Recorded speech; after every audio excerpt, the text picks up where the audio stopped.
Bondan Kejawan, putra Prabu Brawijaya yang terbuang.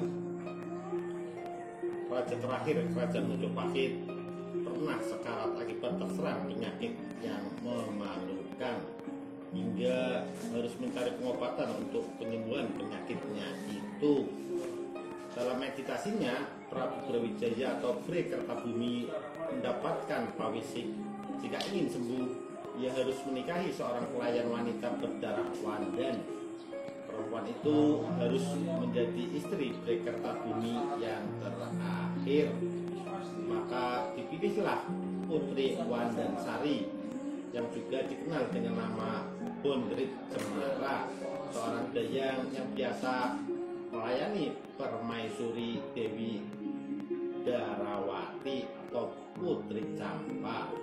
Hal itu tercantum dalam bab Tanah Jawi mulai dari Nabi Adam sampai tahun 1647. Dalam bab Tanah Jawi itu menjelaskan Bhre Kertabumi sembuh setelah menikahi sang dayang Bondrit Cemara, kemudian dikenal sebagai Wandan Kuning yang melahirkan Raden Bondan Kejawan.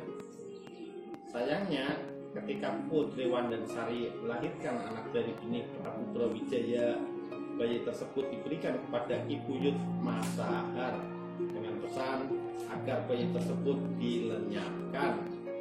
Alasannya, menurut ramalan para ahli, anak ini kelak akan membawa keburukan bagi kerajaan Majapahit.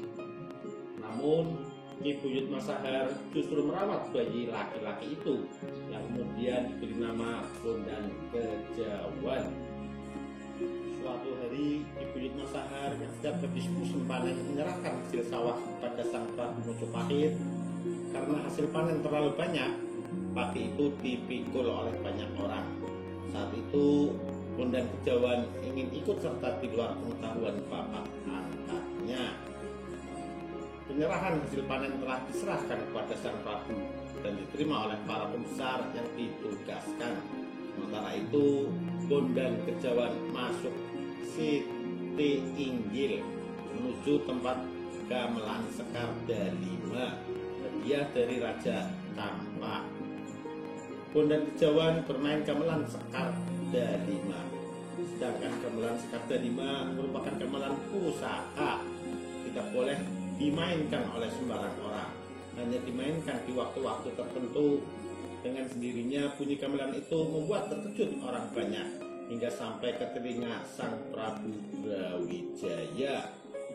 Sang Prabu pun memberikan perintah untuk memeriksa siapa-siapa yang berani memainkan gamelan.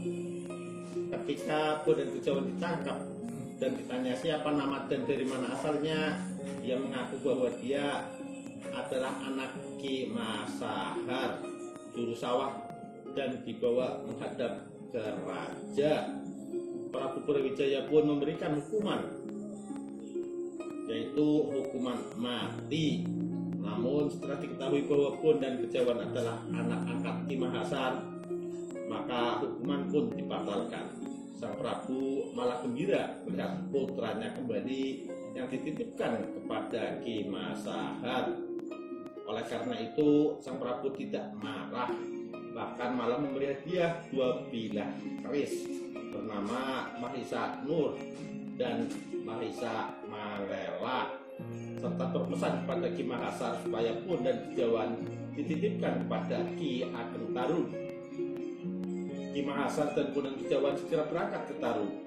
Sampai di Tarum, Bondan Kejawan diserahkan kepada Ki Ageng Tarum. Bondan Kejawan diterima baik dan kemudian diambil menantu oleh Ki Ageng, dikawinkan dengan cucu perempuannya, Dyah Nawangsih, keturunan bidadari Nawangwulan.